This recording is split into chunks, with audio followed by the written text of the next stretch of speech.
এটা হলো গ্রামের একেবারে শেষ প্রান্তে অবস্থিত পুরনো বাড়ি। লোকে বলে এই বাড়িতে নাকি একটা লাল দরজা আছে যেটা কেউ খুলে না। এই দরজার ওপারে নাকি প্রেতাত্মা থাকে, যে একবার এই ঘরে আসে সে আর ফিরতে পারে না।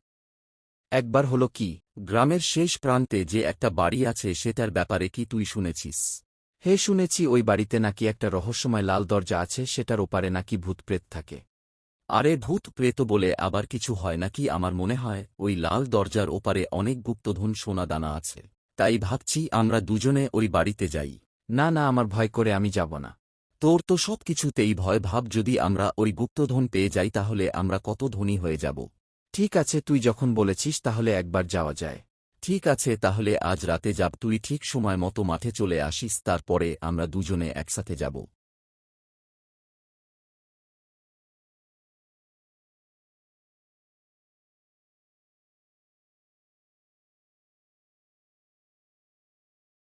তারপরে দুজনে ওই বাড়িতে যায়। গিয়ে বাড়িতে ঢুকে দেখে সবকিছু ভাঙা, চারদিকে মাকড়সার জাল, দেয়ালে ফাটল ধরেছে। একটু খোঁজার পরে দেখতে পেল সেই লাল দরজাটা। একজন গিয়ে সেই দরজাটা খুলল। কিছুক্ষণ পরে দরজাটা নিজে থেকেই বন্ধ হয়ে যায়। কিরে, দরজাটা নিজে থেকেই বন্ধ হয়ে গেল? আমার মনে হয় এখানে বেশিক্ষণ থাকা ঠিক হবে না।